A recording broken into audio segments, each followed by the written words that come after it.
حضرت بلال حبشی رضی اللہ تعالیٰ عنہ نے سارا گھر کا کام کاج خود سے سنبھال لیا تھا. ایک دن غائب ہو گئے حضرت بلال اذان دے کے, فجر کی اذان دے کے. ایک دن فجر کی اذان دے کے غائب نہیں ہونا چاہیے.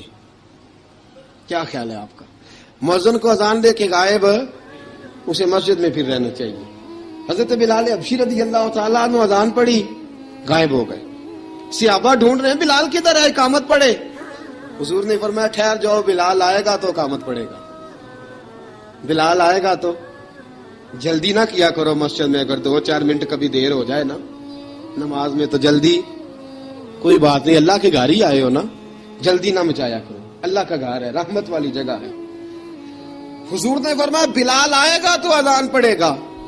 اب سب صحابہ خاموش ہیں کہ بلال جاتا نہیں, کام بھی اس کا کوئی ایسا نہیں. حضرت بلال دوڑے آئے, جلدی جلدی جلدی جلدی دوڑے آئے. رسول پاک صلی اللہ علیہ وسلم نے سوال ہی نہیں کیا کہ بلال تو کدھر سے آیا ہے. فرمایا آ گئے ہو؟ حضور آ گیا ہوں. پڑھو اقامت, پڑھو اقامت پڑھی, جماعت ہو گئی. اب صحابہ کرام علیہم رضوان حیران ہے کہ حضور نے پوچھا ہی نہیں اور بلال آیا بھی دیر سے. حضرت جناب سیدنا صدیق اکبر, جناب مقداد, جناب سلمان فارسی, چند صحابہ نا حضرت بلال کو لے کے, کون ہے بلال تو کدھر تھا؟ راز کی کوئی بات ہے جو بتاتا نہیں, کدھر تھا؟ حضرت بلال رضی اللہ تعالیٰ عنہ کی آنکھوں میں آنسو آ گئے, رو پڑے, رو پڑے. کہ بلال کوئی گہری بات ہے, بتا معاملہ کیا ہے, روتا کیوں ہے؟ حضرت بلال حبشی رضی اللہ تعالیٰ عنہ فرمانے لگے جب حضرت خدیجہ الکبریٰ گھر میں چکی پیستی تھی, تھک جاتی تھی نا تو میں مدد کرایا کرتا تھا. کتنے دن بیت گئے, جب فجر کی اذان دینے کے لیے گزرتا ہوں تو حضرت فاطمہ الزہرا کے بچے روتے ہوتے ہیں. فرمایا میں نے حضرت فاطمہ کو گود میں کھلایا ہے, مجھے اپنے محبوب کی شہزادی سے بڑا پیار ہے. کئی دنوں سے حضور کی خدمت میں عرض کر رہا تھا یا رسول اللہ کو مہربانی فرمائیں. حضور نے رات پیغام بھیجا ہے سیدہ فاطمہ کو کہ بلال جب آئے تو پردہ کر کے اندر چلی جایا کر. حضرت بلال فرماتے ہیں اذان دے کے گیا تھا حضرت فاطمہ کے گھر, میں نے کہا محبوب کی بیٹی ذرا پردہ کر لے, تو بچوں کو دودھ پلا, میں تیری چکی پیس دیتا ہوں. حضرت بلال حبشی کی آنکھوں میں آنسو رو رو کے بتلاتے ہیں. فرمایا سیدہ طیبہ طاہرہ حضرت فاطمہ الزہرا, میرے حبیب نے پتہ کیا فرمایا؟ فرمایا جس نے فاطمہ کو راضی کیا اس نے تو مجھے راضی کیا. حضرت سیدنا بلال حبشی فرماتے میں نے چکی پیسی اور میں تمہیں کیا بتاؤں, میرے محبوب کی بیٹی نے مجھے بڑی ہی دعائیں دی ہیں, انہوں نے مجھ پر بڑا ہی اظہار محبت فرمایا ہے. فرمایا میں آذان سے لے کر جماعت تک لوگ تسبیحاں رولتے ہیں, لوگ قرآن کی آیات کی تلاوت کرتے ہیں, آذان سے لے کر جماعت تک لوگ مختلف قسم کے اذکار میں مشغول ہوتے ہیں. فرمایا میرا ذکر سنو, میری تلاوت سنو, میرا وظیفہ سنو. میں آذان سے لے کر جماعت تک محمد عربی کی بیٹی کی خدمت کرنے چلا جاتا ہوں. رسول پاک صلی اللہ علیہ وسلم کی شہزادی کی چکی پیس کے آیا. حضرت بلال نے اس انداز میں, بدر کی جنگ لگ گئی, بدر کا مارکا, حضرت بلال کے ہاتھ میں تلوار ہے, کہا میں لڑوں گا, پورا پورا جہاد کروں گا. امیہ بن خلف جو بڑا مارا کرتا تھا نا, وہ دوڑ رہا تھا اپنے بیٹے کو لے کے. آگے کچھ صحابہ کھڑے تھے, وہ قریب سے گزرنے لگا. حضرت بلال نے فرمایا ذرا پکڑنا امیہ کو, یہ مجھے مارا کرتا تھا, ذرا پکڑنا, نہ جانے نہ دینا. امیہ کو صحابہ نے روکا. حضرت عبد الرحمن ابن عوف نے پکڑ کے ایک زور سے گھونسا مارا, ادھر جا کے گرا. حضرت بلال تلوار لے کے کھڑے ہیں امیہ کے سر پہ. کہا امیہ میں تجھے نہیں کہا کرتا تھا اللہ میرے مصطفیٰ کو بڑی عزتیں عطا فرمائے گا؟ میں تجھے نہیں کہا کرتا تھا کہ خدا ہمیں غلبہ دے گا؟ هو الذی ارسل رسولہ بالہدی ودین الحق لیظہرہ علی الدین کلہ. میں نہ کہا کرتا تھا کہ اللہ اس دین کو ہر دین پہ غلبہ دے گا.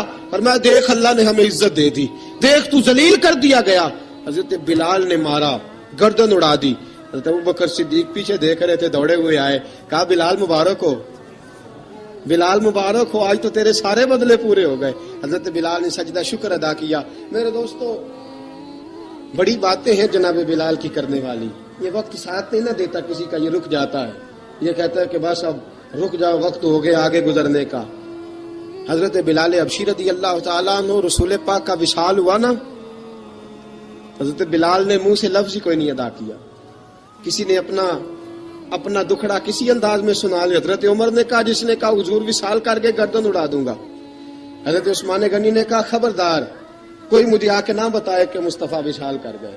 حضرت علی المرتضیٰ رضی اللہ تعالیٰ عنہ نے فرمایا نہ بھائی میرے مصطفیٰ پر تو موت آتی ہی نہیں جس طرح عام لوگوں پہ. سب لوگوں نے اپنے اپنے اظہار کر لیے نا. بلال نے کسی کو دکھ بتایا ہی نہیں. ایک کونے میں بیٹھ کے نا حضرت بلال اکیلے آنسو بہاتے رہے, کسی کو بتایا ہی نہیں, اکیلے روئے. ایک شخص کہنے لگا یار بلال بولتا نہیں. کہا نہ بلاؤ اسے.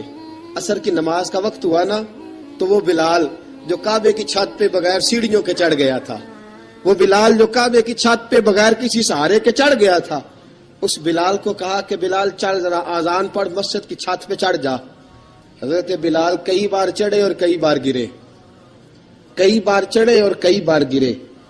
حضرت بلال حبشی رضی اللہ تعالیٰ نے آواز دی, کہا سلمان میری مدد کرنا, میری مدد کرنا, اب مجھ سے چڑھا نہیں جاتا, اب مجھ سے جایا نہیں جاتا. جناب سلمان فارسی نے بھی سوال نہیں پوچھا کہ بلال تو بیمار ہے, یہ نہیں پوچھا. حضرت بلال کو 2-4 صحابہ نے اٹھایا, چھت پہ پہنچایا. بلال نے اذان شروع کی. جب کہا نا اللہ اکبر اللہ اکبر, وہ آواز جس میں بڑا سوز ہوتا تھا, بڑی درد, بڑی بلندی ہوتی تھی, بڑا جوش خروش ہوتا تھا, آج وہ آواز دب گئی. جب بلال نے کہا نا اشہد ان لا الہ الا اللہ, حضرت بلال رضی اللہ تعالیٰ عنہ نے تھوڑی دیر روک کے سانس لیا.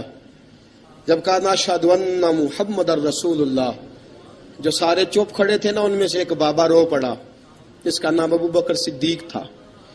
جب حضرت ابو بکر صدیق کی آنکھ میں آنسو آیا تو حضرت بلال چھت کے اوپر زمین پہ گرے, زمین پہ گرے اور کہا ابو بکر یہ ڈیوٹی کسی اور کی لگا دے, یہ ڈیوٹی کسی اور کی لگا دے, اب میری روح اجازت نہیں دیتی, مصطفیٰ کریم کے بعد مجھے اذان نہیں پڑی جائے گی.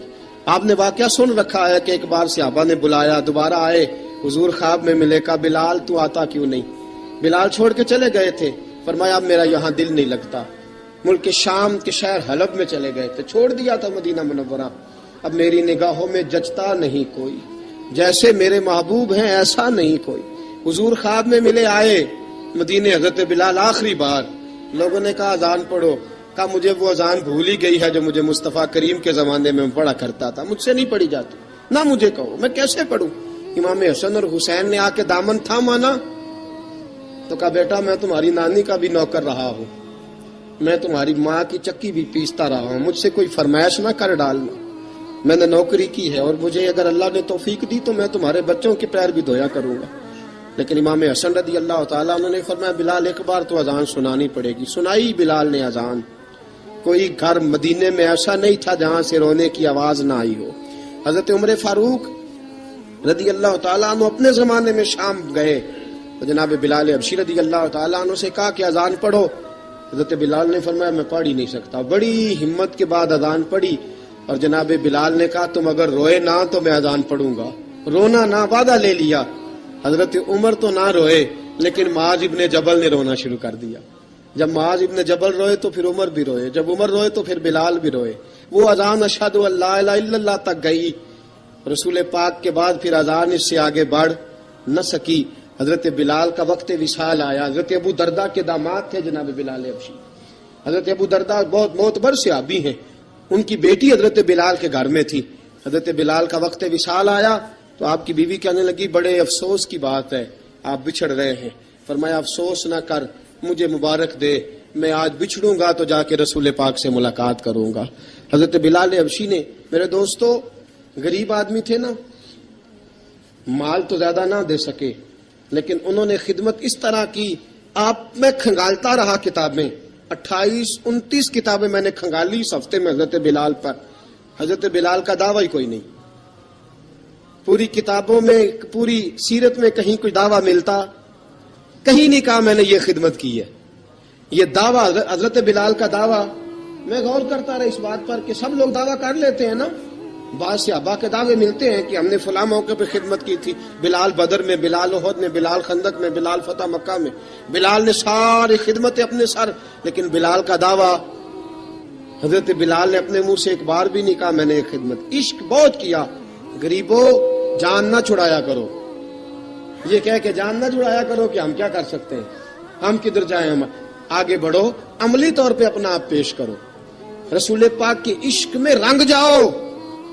حضرت سیدنا عمر فاروق رضی اللہ تعالیٰ عنہ فرماتے تھے بلال اب تو حبشی غلام نہیں, اب تو مصطفیٰ کے صحابہ کا امام ہے. اب تو ہمارا امام ہے.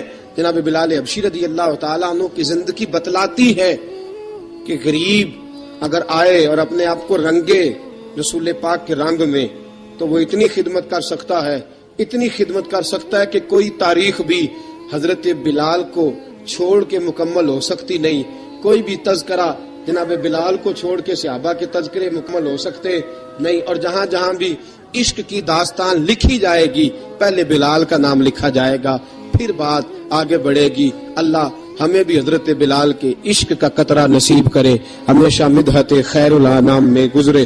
دعا ہے یہ عمر درود و سلام میں گزرے. وآخر دعوانا الحمد.